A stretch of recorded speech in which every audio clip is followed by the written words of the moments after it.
nyame so ma brabo ye hu ma brabo no so no atini asipi eti se topic na se topic.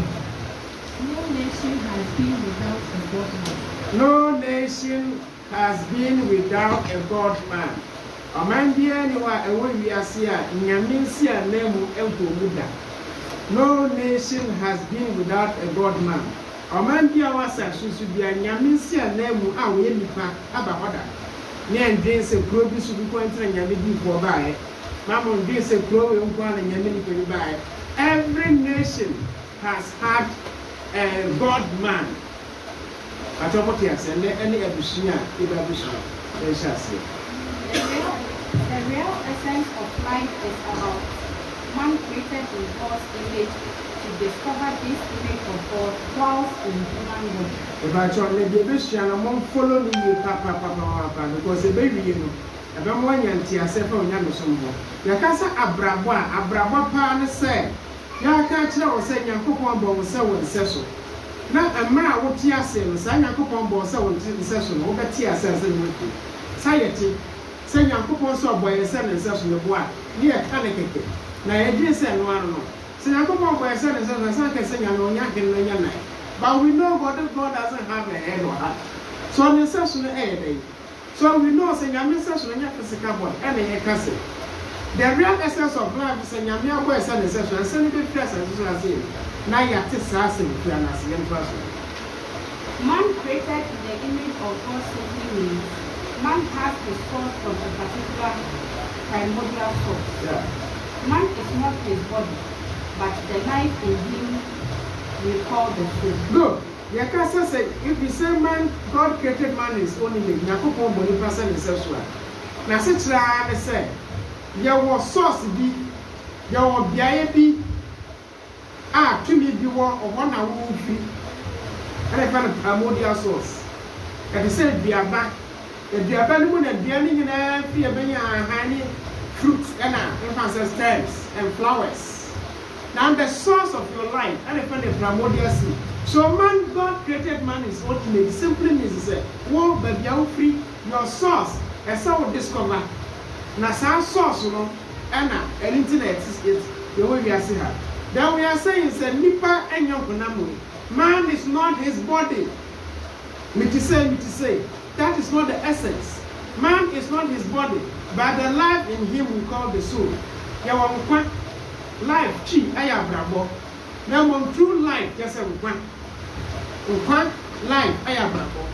You can say the soul, but the simplest form is like I said, life. Some when they way when they find a life, it's me find the soul. And when they flip a deep water, you buy a family now. Into number one, water, I share me. Oh, and young woman, one of me, I want to be in your Santia sellers. One of me, I want to life now, young woman, and they say, every baby. Pretty sure by the chrono sound control and son I want to do. If you don't do that, we are complete failure. But I do. This primordial source we call God is subtle and without a physical body. It is an energy. This therefore means man created in God's image is esoterically talking about the real subtle energy of the primordial seed. When you write things like this, and just say because when it is coming, you write. It's not true what you mean. You're clearly in the some primordial source now the kind of. I didn't feel you were over a beer, if you will, and a fellow God. God, your fire, a faso, I bought body up to Sabia would do. Or what they don't need you, just sanctify a clever, or bad dear. Or Mulia, or bad dear. When you're now one man doing Yame, where the best of friends, young couple, Paul is great, the greatest of friends, they make out here say. Then we did about your body, if you say, oh, wouldn't you deal? And I say, some of bad dear primordial source, and you could not, I am more, it is an energy. But it is an energy. Now, can I say, I can't say, Yakupon boys, son and sexual. Like I said, and you can know more about the assembly. That is why I use the word esoterically. When we say esotericism, it's an idea. Nature say, I am deeper than we think. Then when we say exoterism, a physical things. For instance, we are sent to the car assembly. Now, Yashu, what be a Chinese, Wabagana, other than Santikasa. Oshia Santikasa, and when we said via a one. When we said via a when we say Ahuma Aya, now when we say a walk or walk, and a Chinese rena a sheer tree. Anna Adiatin, Anna Miko, but I'm saying, Mr. Chinese man, may patron, you could be a so. You could be a so for any free.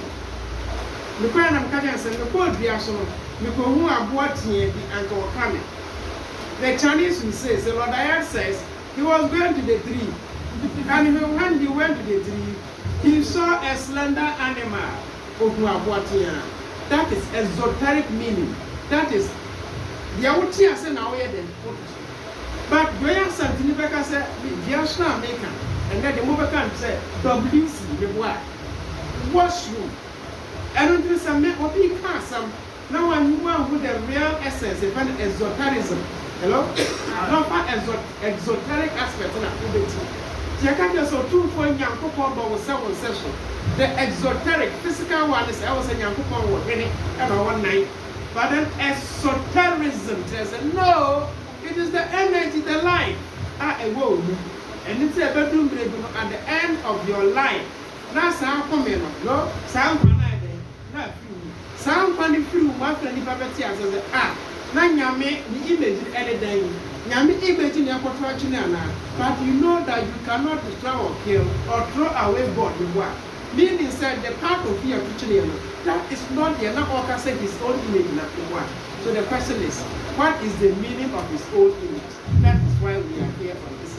If I tell you, if I try to tell you what I'm reading, whatever we see around us is for the comfortability of the body.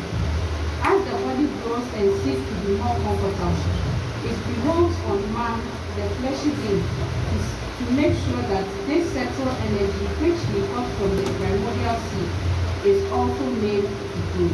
If I talk, hello? Did you actually go here? Saka, Sika, Emma, Juma. Ah? Only get your home. Said your phone and you over. So about Hanoka. Sakari in one covenant. So about what's your attack? I can't do one cover there. So about an idea, Abia, what did I wouldn't say obey. And the enemy I want to meet no Chili. Mamma Mass, I'm near manager, Luciano, and Dada. Or 2 for young couple, but the other design your man and my yesterday, they're comfortable with our bodies. Our one, and Luton as a woman, yeah, Yana at 30, the make out. Yes, I can do. And Luton as a one son can be, yeah, at 30, and 30 soul, no my 30 body. You get your couple boy, Diana said, boy. Now you are comfortable with this life, please. And you know, I was saying, Shana, you want to any. Now I come. Now we are family. Then we are saying, say, Sasani, say, she said, some corner away when I pay a new. And no, she says, in the camera, not no senior comfortable, no, we will work. Hello? But the Nipa Yasim, Nipa Yasim Hana, we will kiss animal. That is the next statement. Go on. Now, there is a tendency for the fleshy man to forget about the need to grow this sexual energy within him. And so the source of this energy, God, always sends men to various places to keep on reminding him that he is not this God. These men are called God men because they are able to live a very balanced life in such a way that though they make sure their physical existence is very important, they also pay ultimate attention to the growth of their inner selves. They have therefore been endowed with special gifts of helping the fleshy man to reach his inner self through guidance and teaching. 10 boy.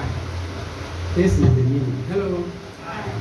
And now the service or two or boy dear Eddie BBI question. I will say go to make us comfortable. Timber, bauxite, sika, a dye, and then types. All these are to make man comfortable. Just to make you comfortable. So I'm also going to be in a game for more.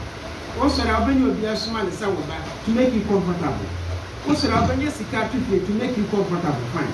But I wouldn't mean so one shall really be doing. Now we said there's a tendency for man to forget. And a team and independent feel home, or life, or soul, don't really actually. And I'm saying, I am possible. So one day, you will be fearful. Yet, I said, the actual word, my Jessica. And Jessica talk our I then you will be feeding tear or boy, the other boy, the boy. And I'm sent from time to time. Or boy, the Anacasa Suman who crophobia, or what your mobile senses so high.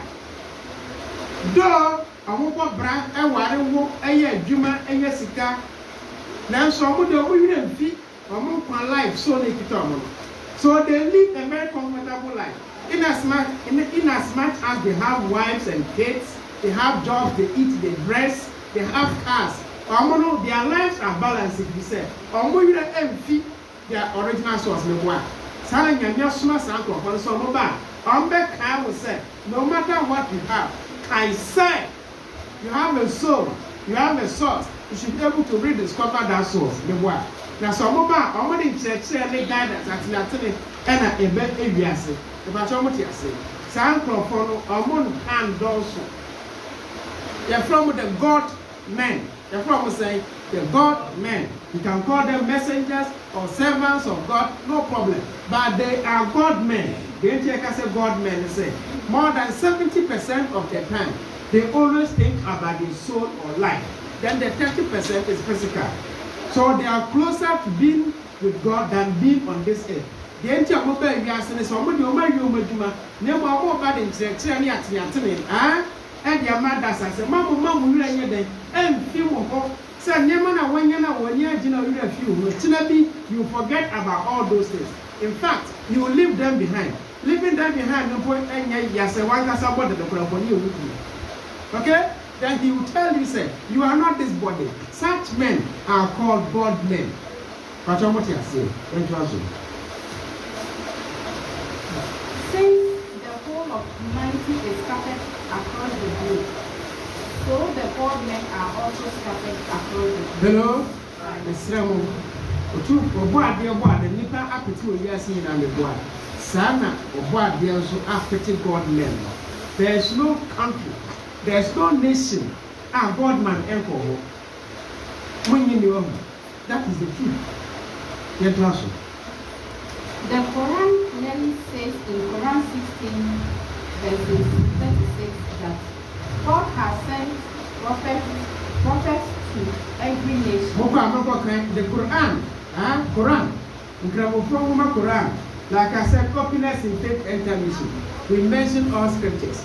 Quran chapter 16 verse 36 was Allah has sent prophets to every nation. It is in the Quran. The God men sent to every nation speaks to the people in a way they will understand by their culture, traditions, language, and even common examples and proverbs the people of the land are used to. Hello.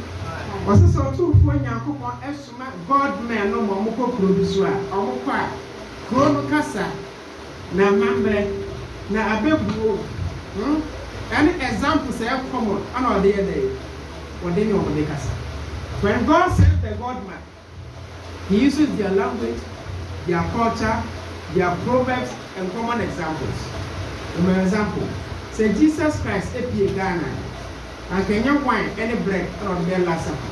And can talk any kushia because the culture. And I could fool any wine, the culture. So for you, and can they play? Then we cannot the maintenance because he's a Ghanaian. A copy of honor, that is what he is using. But say we have been forced to also use wine and bread with what? If you say you want to change, yes, you are yes, sir. Yes, you are near with you.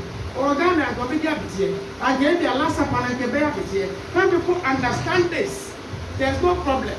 So what is wrong when we suggest, say, we are using a local food for communion? They will say, Jesus use wine and bread, not a Tony Kushia. He had to use wine and bread because it is part of their culture. Let me count here. He dressed like them. So when the God man comes, he uses your culture and language. If as I'm sitting here, I'm you call me Papa Kromoya Sentinel. The examples I will make, I'll give you different. The examples I will make as a and answer the person no more sentiment. Men being Casacra and Cadibia was as a gentleman. I'll use what they know. Then they will understand me more. And I want to say, now with you want to say, Munim Sikajaku. I will say what the answer there. But if I say, Munim Nanakrati them, I'm like, oh, you need, like I said, my day, men no more near to Yakas. Now, if I come and use Nanakrati then as an example to that class, I'm better to say. It's a prophet and a God man about Mutio. Or we use it with your Mufi culture and language and tradition and proverbs. And as the summer years of 2 Matthew chapter 13, I've been poor I have been putting and the summer ways are man. So I got a man one answer sentiment one, Nana's summer. The catcher was an answer to my baby. For sure. So yes, you can have the answer to my yes and again. That's one answer somewhere. That's the Israel news of a ton as some. Now, when you should be there, different thing. Now, maybe evangelist and because Jesus never said that he used an answer, so you need to use an answer. Also, says, what is an answer? So, the manners. What I'm saying is this: the facts of the God man actually said you should throw away your culture. It must be noted that yes, though they use their own culture and language to teach and guide, the very basic directional messages are the same, but may be represented in a different way. This is the reason why most of the teachings of these men seem to be similar. Hello. You are kind of saying the same. And what we say, Yami Asma upon the back. Hello. I want a casano, any member, any of the book. Everybody will move in the casa. Now, so some of us are more coming. Yana AYASS Pro. What we get a car to see a samba could be so. Then when fat to home, any abebuo, any casapua, any language, you know, ever made difference about. But the uncle so much in the air because the air can say, send the panic free him, so free him, so cacasabe, so take what they call a benayema. So what tell was Sudia, who goes some for some cats and because a papa was in the one. And it's now back here. Nyako kwa suna for the lands as some of Mokano would do when Yana air as some pro. Kesa what said that I feel Wakumano one day, first of all, me, I don't see any difference between Jesus the Christ and Muhammad the Prophet based on their teaching. What now we are there. What the difference is that?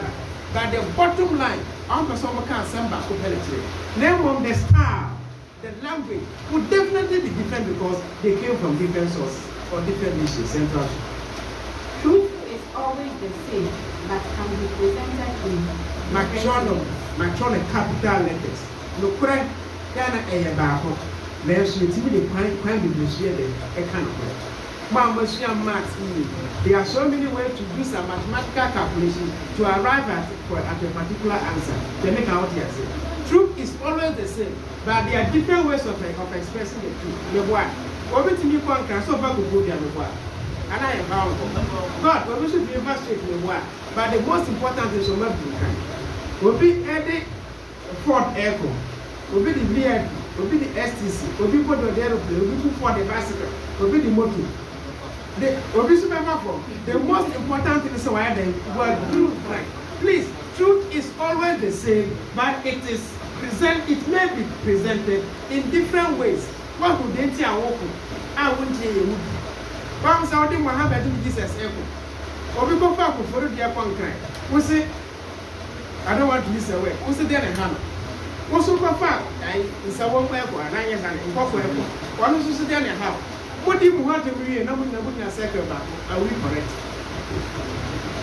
The American wanted the American. Are we correct? And I would be Mohammed. I know Jesus and Mayra. That thing in the big field. Who belongs to me about one. God, I want him to come within the baby and the poor. For causing disunity and disharmony and differences between the true prophets of God who are the same. Messiah be able. Messi, if we say, we'll be the Muhammad and Jiwaya, we'll be the witnesses honestly say, also the Jesus and Jiwaya, and I make an accept with Dika say, for 40 and for 5 pounds and then a house. When we say, we come on our 5 pounds and then a house. Moment you will know when you are away a day, no witness, the cinnamon you. No one said the religion and it found us in the Guatemala. We will only realize after we die. Then you cannot come back and say, Jesus and Muhammad, Salad on the car, and a man make catch them and say, Sao Tiasimo, the tubes on the car, now over. Notwithstanding the fact that the whole man is sent to a particular people from other lands can also be guided by his teachings, teachings and guidance. Make the corrections. Hello. Hello, send me kind of. Or two for young people smash one for Moko, who produce a mention the boy. Never the woman say, and what was I was smart, Nipan Manuko progress. Nelson young people, my clients are wedding. Would see or loosen us and bother. Hello, give me attention. And what was I young people smart, Nipan so go produce. That's why we feel close on. Young people, my clients, Sally Pand of it, your better also then, see you. And that is that. Yet was. The Buddha, hello. You remember my mention of Buddha, the founder of Buddhism. Yet was Krishna, Shiva, all belong to Hinduism, etc. Appeared in the East. The Krishna, Buddha, and Shiva are what you know. Here from East, especially India. But we see people of different nationalities following their President, their laws. Hello. Some would say you're Hindus or Ghana. Wouldn't say you're Buddhists or Nigeria. Wouldn't say you're Hindus or country here in one. But the Hindu or Buddhism, Hinduism or Buddhism, founded by either say Krishna or Buddha, or we are India for me. But I was saying, Yankupo, Epinus said, though was small, Suma mean a small one who produce. Well, people who are so in Asia, I don't think I've met will be to Ghana, where people practicing Hinduism, or the Shivaji, or practicing Buddhism, or the Buddhism, which now I are sending in what you remember finds I am. Prophet Muhammad, peace be upon him, appeared in the midst of the Arabs. He taught in the Arabic language and mostly used the Arab culture. But we see people from different lands following his teachings in China. Prophets of Islam, sallallahu alaihi wasallam, peace be upon him, Prophet Muhammad. He was not Arab. Arab Kasa, the Arabic language he spoke. He taught in the Arabic language. He used the Arabic culture. Some Arab me. You should have Ghana for me Muslims. One Nigeria for me Muslim. One year Sudan for me Muslim. It's not me answer. The fact that Yankupa Sumo be Apple Club Solo, and Chess or Monkuania. Well, who for us who pass away then, who tear us in Lucia, San Kentisa, and I will say, Islam is for Arabs, the world. But it's not the same, it's not the case. Everybody can be a Muslim, provided, say, Obetinia Muhammad and Church in you. Anybody at all can be a Buddhist, provided you will be able to learn and understand the teachings of the Buddha. Notwithstanding the fact that Prophet Muhammad appeared in Saudi Arabia and the Buddha appeared in India. Jesus, Isa, appeared among the Jews and similarly used their culture and language to teach and guide. But today, many people from different lands follow him. The boy, say Jesus, come on. Very Jew knew me by your that's all kind of Bararami. Yes, one catch, one come from what a woman. One can go to Karami. As some I can't see Babu Moon, I use one couple of Karami. What are me? So, next, I didn't know different people. No to make us open your piece now. Papa was proud of you. The woman said, Yama, fine, So betie obi a wa bie ba bia na asa ya make an motivate. So most people are Christians, they follow Jesus, but the Quran said clearly Jesus was sent to the people of Israel. That's the Quran. Quran said Yesu Christo Yesuma no say unto Israel for no and Quran say and correct so nanka some book say yes Yesuma no one di no one di na ante no mo amoti ni dindi no afa na ya mo kwayo say Yesu yentie na nyame masamoti na ke say Yesuma say purely unto the people of Israel. He should speak Aramaic and use their culture for them to believe in him. They did not believe in him. And until Yamiama, I said, we are not their people, so we do the teaching. Well, it is a leftover. It is a privilege because he was actually not sent for you. It is a make chance and I said, Yakoba, my friends will be a free baby. I would do one. Also, Tianasama, who will find some Tianasama, mountain the cat. About money, dear, there's one money than Angelo. We don't know did it for my day. So the Quran says Jesus was sent to the people of Israel. The source of life doesn't have any problem with who one chooses to follow, because the basic truth is expressed by all of them in different ways, provided one will understand and follow very well to be able to reach his inner self. Lord, I ask Baba, they make a neighbor to get to my soul. Yes, you sit to be a pen, a sumo be a pen, Jan Manuso. You can't tell us. I said, say, the source of life, the movement of God, he doesn't have any problem. Somebody decided to assume nothing. Now, the woman said, assume I bet decided to be please. You don't want to be shared in the now what you want to say. That is it. When they can't even hear it. Some people want to say, no, if you don't follow this path, you are lost. No, if you don't follow this path, you are lost. Many people the mere fact said you follow him say anything. I said, I can embark. But I am saying today, say, the source of life doesn't have any problem with who one chooses to follow. Because the basic truth is expressed by all of them in different ways, provided one will understand and follow very well to be able to reach his inner self. The woman can be hello, I had the crop in a different way. So I bet you made the actually out who I didn't hear here, who may be able to send me, who will say, I don't see any difference. Based on what I've passed through, I don't see any difference. I arrive at the same conclusion. You know why? It is the same God who sent them. So do you want to tell me you're a Christian? You're not going to Islam Muhammad. I was watching him say you're a Muslim. You're not going to Islam Jesus. For Muslims, they are even better because they believe God sent Jesus. Do you want to tell me you are a Buddhist? You don't believe God sent Muhammad. And then you are telling me, say you are a Muslim. You don't believe God sent the Buddha. There's a problem with your thinking. Please. Because every life comes from God.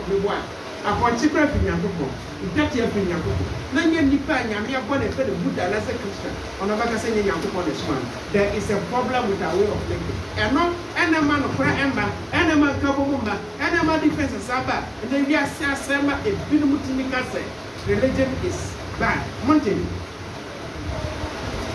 Anna Papa at my Papa Anna football team players, but players Monka. And they are how when you're on passing money teammate, Monkasa. If someone you're now Moon was I was some money pay and say, a Suma could do and we think it is okay. Monka, the way a Muslim, they said Christian at them. The way a Christian, they said Muslim at them. I'm going to put the Anna Emma because most of the stories in Christian and Islam is the same. So, go and see how Islam, Muslims, and Hindus are fighting, insulting each other. Go and see debates between Muslims and Hindus, Christians and Muslims, Christians and Hindus. Debate about what? They make out here. Who said the source of life, Emma, you can decide to choose religion out there. Never put you to say religion now, but decide to follow follow the year. Now, who look at world so that you discover yourself. And yes, I'm a ceremony, you can't decide here. Yes, I'm a Christian, you don't know anything about the scriptures. And yes, I'm a Buddhist. You cannot even pronounce Namyo Horendikyo well. And yes, I'm a Hindu. You can't even say Om Namah Shivaya well. Then we cannot get me. And yes, I'm what time summoner to almost like I said, me a Kramoni, me a Christian. We are saying, go deep and know what is inside. Now, when we are people to some me, don't say I have ever. The truth is that the people in a particular land where a God-man is sent are supposed to understand him better because he is their own. And so those who do so become very exceptional in their practices. Thus, it is a common knowledge to know that the Israelites, and for that matter the Indians, are better Hindus and Buddhists than others from other lands who practice the same thing. Hello? Munti, the woman said, so far there's smart will be so quiet and now we do not for the representative of those who are and an answer for those who are a God man. And I'm a God man, if you're Mocassin or Mambrekasen, a Mambrekasen, a Motina see. A Motina see. Ah. If you say he's their own. Huh? And it's no go say. And so to say Hinduism and Buddhism. And I'm said founders now and people so I won't free East Japan, India and the rest of it. Who will say Hindus, India for the dosh, and I say East for the dosh. But I'm not the maintenance. Sanity. Now, if we say, I will be global. Now, India near obey Hindu. Any Ghana and obey Hindu. It's a Ghana and you know who pass and what to India. Then can India now Hindu are able to do. A true Indian who is a very good Hindu. Because what kind of sanctity down here? So it's a Trevas. Yaka Krishna and I say Buddha. Yaka Buddha was born in this town. What do you call her? Who's winning Buddha proof? Okay, the history behind Buddha. I am clear for him one day. It's the a simple. More than wow, walking. But out here, and now said to the anybody feel Ghana as so many things to my head, elbow, and Russian.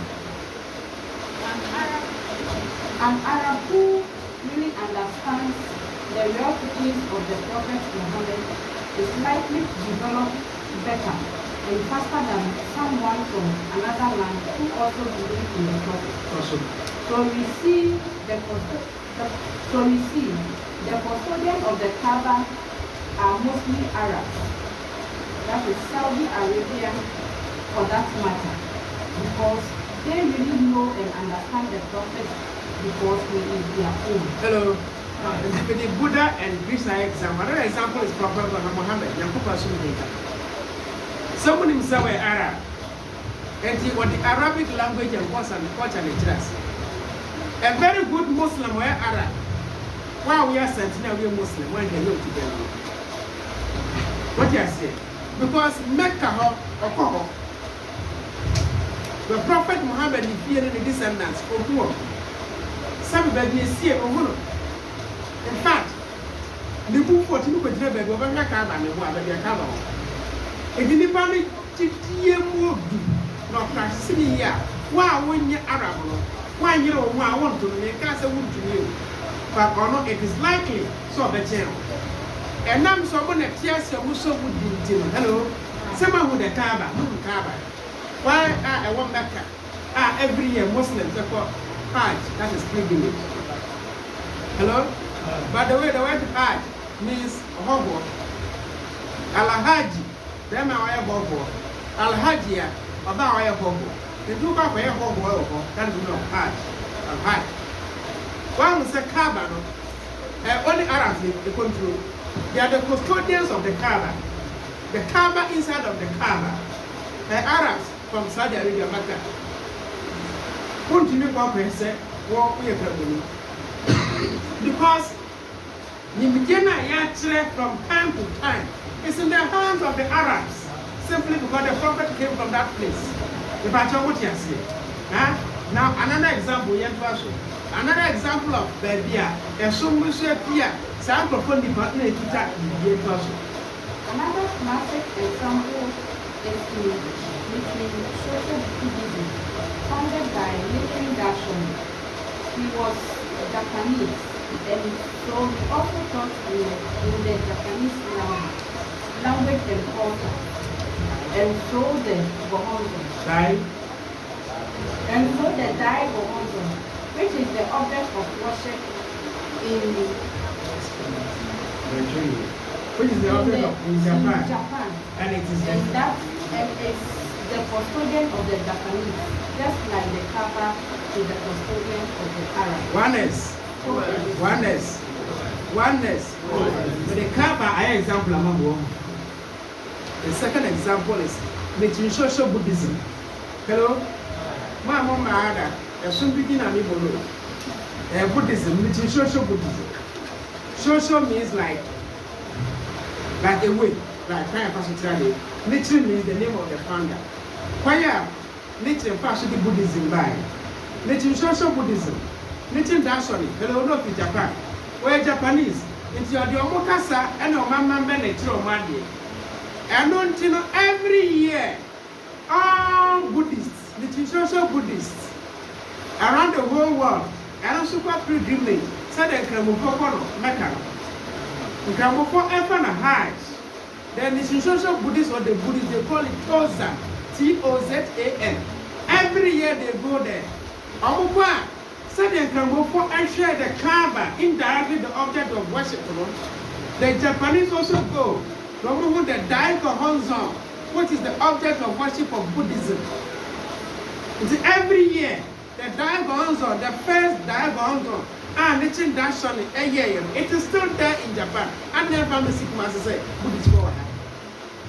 Hello, I never found the sick master. Because, my brother, you are not the Japanese. You don't understand the culture very well. You can say, I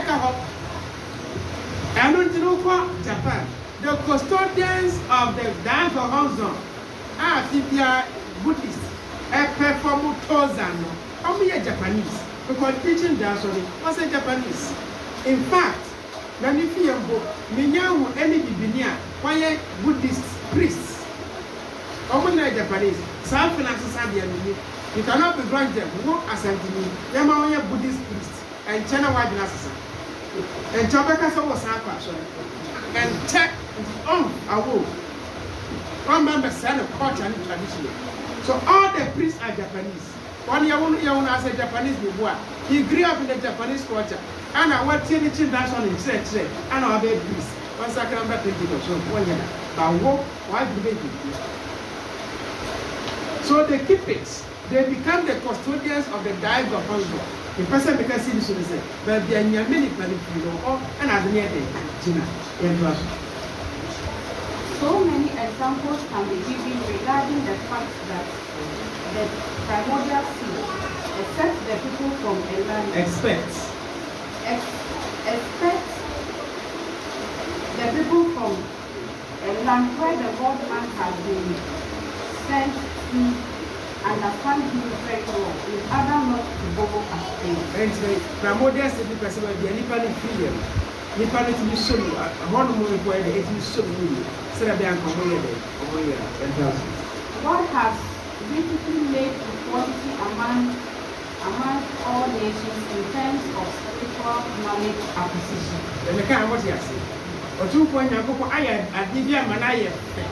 Hello? Says soon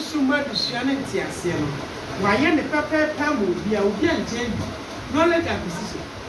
The Prophet Muhammad peace be upon him about Arabs. Nichiren Daishonin came for the Japanese. The Buddha and Krishna for the Indians on the Easterners. They make out the Nichiren and say, we can say, but I will love for the patients. We can say, I will say, Africa into me. We can say, companionship for the accounts, or for the Africans, the better work of the system. And then, by Yakupono in his own beautiful maker. While making sure that be a basic baby and a sea baby so. The world was Obo SC was so Tekam Mohammed. Obo didn't say Sinibu Aka Buddha. Obo didn't say Sinibu Aka Krishna. Obo didn't say Sinibu Aka Buddha. Now, when you have a baby, the yellow, power you would done. So when you are some back when they buy, but remember they didn't come at the same time. So the style will be different, and the presentation will be different, master. But the basic truth is the same. So God has been very good. So knowledge as acquisition, He has spread it equally. It will be so. One will say a chairperson of Christianity about Africa. Hello. Christianity about Africa live 500 years, especially Ghana. Africa 300 years. And I win 300 years means say have 16 beginning what? About 16, let's say 1697. Confanachi left around 1697. The same period Christianity came. The years we are seeing that. Oh, 3 years that. Like I said, more than 1,500 that Christianity in Africa. The one not ember in the Moko Ghana make us a see how long it took before that religion came. You see, the oldest church in Ghana is not more than 400 years. Then you are telling me, what is wrong with you? I don't know religion on your past number. See, when Islam came to Africa, let's say Ghana, Arabs, desert, and plain in mind. And son of and you are telling me, say, in another more Ghana, now Islam, Muhammad, now they are all going to come. What is that? So do you want to tell me, say, before they came, then you mean see a name and be hard. And by the young, you see the young, you are TV actually. Hello? When you say talk like the people think, now when you're correct. I'm the most correct. I'm the most correct. Example, what you say. You are waiting for the religion to come. You are waiting for people to hear about the religion before they will be saved. Meanwhile, the religion took hundreds of years, thousands, never mind, 1,000 years. Not to say to my yes, we go in. Not the them, not to assume back Africa. In a number of after long years in the world,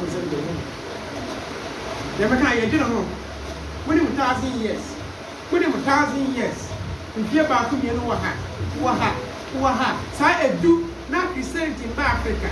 Now, more than years will be from my head. People will say, the Ethiopian, you know, when I flip the whole mess, so I will say, Ethiopia, what am I Ghana and the Korean power? Who can put you what the fact is? We are talking about the facts. Young people, so many people may be able to Yana Yampen, and then to me, and not in one example. And I was something who did not know who said we go. Ghana phone, who said we go. Ghana phone, you can go to him and talk to him. Or people will bet, no, I can't some over tears here, or better and over tears. So, we are Ghana. How can you Elijah? How can you some? Go Jeremiah. Jeremiah, they were trapped. You follow, but God doesn't leave a vacuum. Jeremiah, and Elijah, and Abraham, Yankuba, many people trust a different way. They will live, you live with them and see them and talk to them. You always want to know what is at the past. They make an opinion. What do you mean? I didn't know what Cassie. We've been to a building what ending to 1 year. As somehow person dignity, and you help him and son and ever. Me and because we've been on a woman where a bed and I walk. It is uncle for a Mudica. Can you answer that question? Can you answer that question? Maybe put it and well, maybe put it there. What the only man you can put on one person. I'm better to know. Of course, you come now, so I'm dying to say something. It's a bugger with them, the woman. The theatre team, my mamma, my mamma, my name to the one the team, my mamma, my mamma, the other catchers, and one who has sold the Okobi Center. Why? Because he didn't believe in Jesus or Muhammad. In fact, if you have one team, then we can want to them us. So you want to tell them, he said, and you know, we are all lost, people are lost. And then the years in social media, over the general the group, over the first the telephone program, lie out as and Sunday, watch your book, tell me, Sunday, I drop a letter. Once I had the Bible, I had a brain, and then I put it to school. answer na ekuro bi so enya Bible. Ye okuro bebro Ghana asela omunya Bible me boa. Ye okuro bebro Ghana omunya Quran me boa. Ye okuro Ghana bebro omunya Bhagavad Gita me boa. Nti omunyina e Jesus Muhammad ana Buddha ndiye omayira. I'm not going to say it. When you want people to start thinking right and be more objective, almost all women are open your success. Hello? Jesus, who you when you fear the grace day. Jesus, free the answer. When you fear the answer, Muhammad ever. 600 years. And you're 6 years. And you're 60. And you're 100. Say 600 years. Then you sit here and compare them. This is how the Roma at 1966 and 2060. No. The Roma, the better social media did not the social media did not have Jacob to Casa, also when now with Tressa Roma. The Roma the social media to land and go soon. So you don't compare people like that, please. There's no social media. Then there will be the extra camera, not the people that them one. Then one you react. Was what they wouldn't be able to dress up from my. Why do you compare? They didn't, you can say, they were not hit by the same things. They came at different times. The prophet of Islam came at a different time. Jesus, the Christ, the Messiah, came at a different time. Abraham, the friend of God, came at a different time. Let me come what you say. So why compare? And into the prayer, yes, you need to do for the John chapter 8. Now Abraham no mudiri di mukan. Now Jesus so ka say munji mi ndi o say the Abraham e dey. Give me mo some kan say say ya dey. Let's say me o. Abraham ko hu mi na ne e dey eje. Say ko me bona ku. Wona ma ka say obi so aba wo ni. O ma ka wo dey make to. But the same thing happened to Jesus the Christ. When Jesus was living as the God man, they were thinking of Abraham. Can you go and ask Abraham a question? Assembly to the Abraham. Assembly to your tears out. What does it mean? Your job, I'm sure the double, not your poor friend. There were some people for your tears, your tears. When Jesus was talking about himself, they were talking about Abraham. One castle that you would have been. Never can what you have. Money are there. Let's continue. The problem these governments have always faced is the strict opposition and life in their own business. I can't make a fair person, your coupons man of Madi, some of those producing. Yana never do. Or my swam some few producing yet, man. I won't put a man in Punu at here. Opposition and trends. I'm not from young person. The Prophet Muhammad had to flee from Medina to Mecca because he was being persecuted. Hello. Muhammad the Prophet never saw Mecca. Was starting Saudi Church anybody? Yeah, I'm going to journey from I think Medina to Mecca. I hope I'm right. Because he was run away from being persecuted. Or no people produce anything. Yeah, Penakulu, yeah, Tatam, yeah, Tinata, when you have a Punakulu. Hello, I'm one in the Tina Mukuno, and then a boy brown over Casaya, or Casacho, my mind, you open it. Why, China, I can't teach you for Sakai, who's with you, Mohammed, yes, I can be. I'm one in the Tina say, Grandpunya and Uncle Muku. And in fact, so many times you have to run away. Wow, later I will buy our back and be our Sakai, I will be the same. Was someone who did it, say, oh, couldn't be here for I don't know if tonight you put and near you. Wow, but you need that. They make out yes. Wow, but you need that today. So, one of the Tanasia, who you knew if you say, what did you yes? If you say, wouldn't you say, wouldn't you feel? Wouldn't you my men and papa? Wouldn't you my audience? You say, I yet then will be a name say, and then you also say, I chum you see the person as a great man. And then I want it. And Russia. Usually that one was sentenced to be beheaded by his people. The founder one by one. Nitin das one and the founder of the social Buddhism. Hello. Wow. Also of Japan. The cassette here the side to the extent say, "Yam at the first target to she said, young paternity in a young guru." And the paternity dance on it. And our bad there was small romance in this year. Can you be toy? Nipana Okita seconds of Kuma and a bone in the different the meeting dash on his room. One of the Japan or Japanese. Our uncle, one castle, one of the castle, Papa. And I'm said, you would think that I know. I want you to say you would think that I do. I must say, to the chance, you know, we are not in Japan. I should hear Tozan. What I say, we must say charity. What will you buy? Next one is on your mind.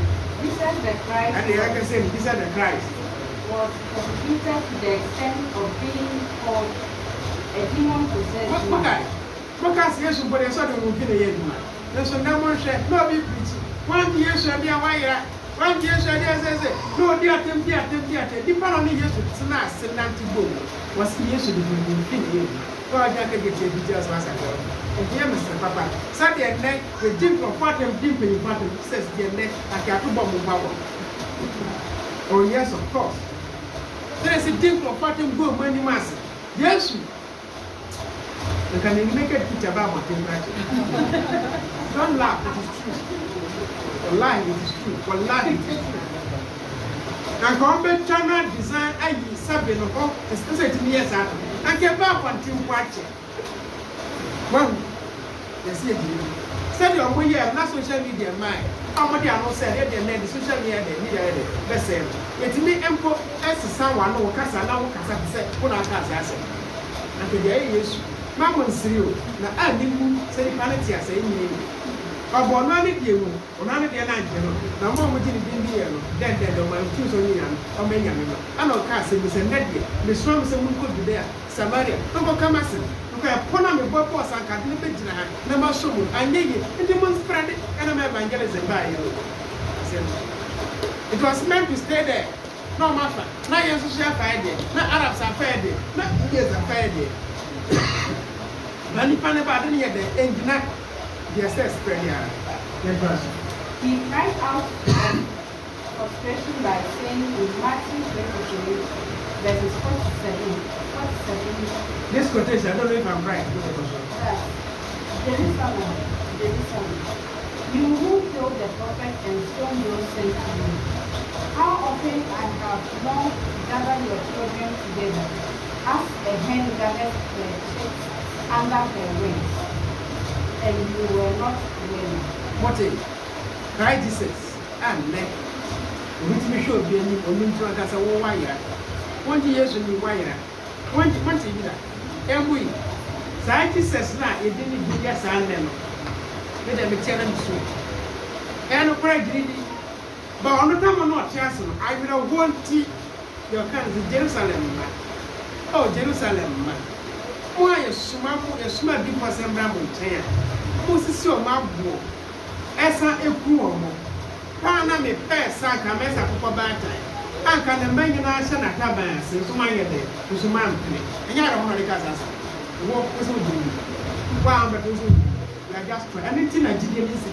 And now, someone never bring an apostle. And then I'm sure apostle because we are using the name of Jesus in vain. The man himself was crying, was sad, was frustrated. Oh, Jerusalem, man. Oh, Jerusalem, man. Why a smart deep would be about Montana? Who see your mouth one of yourself for? Come a pass and come in with the sack of bad time. And the Mashana Kabayas. So someone year day. Man, yes, the Gaza. Then you are saying, you want to evangelize for the whole world to believe in Jesus. But when he lived, they wanted to take him. Who was my and I'm saying, and you're crazy.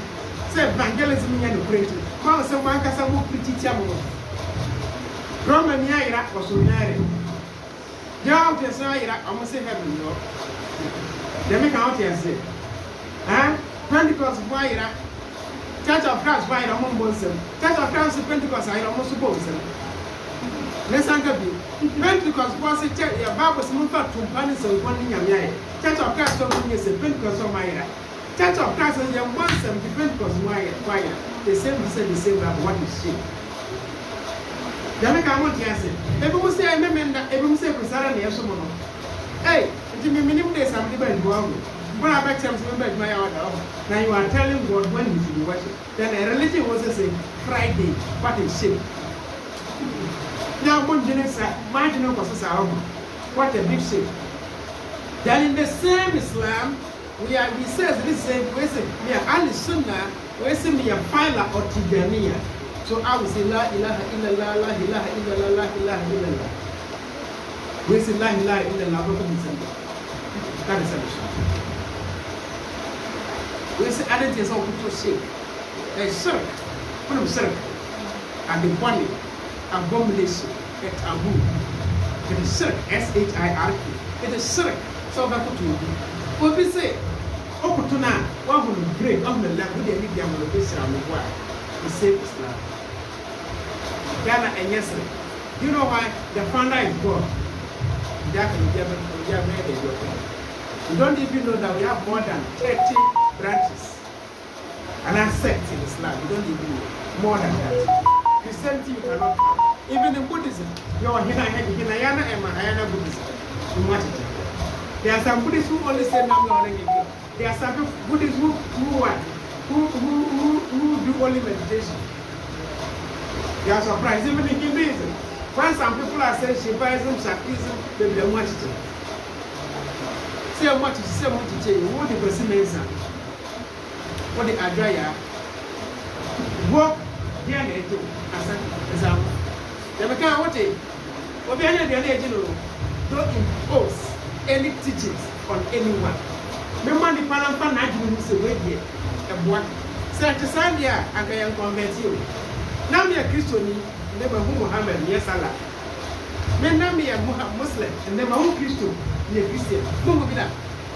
Like I said, there is something fundamentally wrong with your understanding. What we saw for Islam, what being wrong, what we saw for Christianity, what being wrong, and then I want to be ambiguous.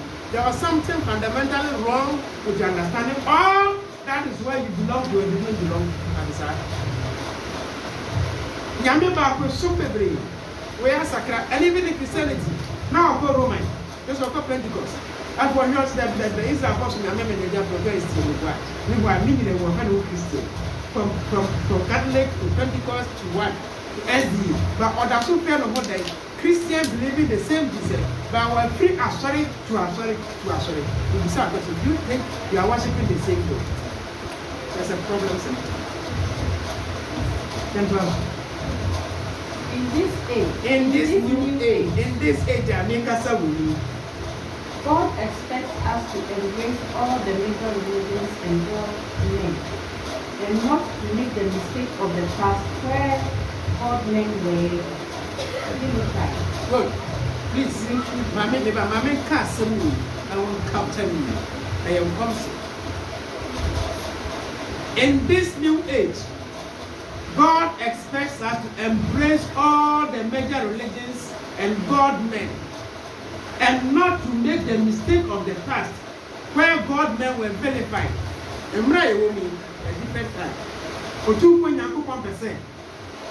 Yabusumbia, Lipi Yasuma Sumbia, any people you ever seen Yaman Swan, Lipi Yasuma, Lientia Yanasam, Mamma Yan from Sona, Titifoni Yana, now Obiba, about Kuatian. Let's stop it this age. This age is go. They can't say, this age will never hold. Stop the vilification of men of God. And then, people see Muhammad, he had to fly. He had to fly. He had to flee. See Jesus so many times. I saw one time. Even modern day Islam. Sheikh Ibrahim Anyas of Senegal. Oh Jane, even Ghana. Baba Jolo.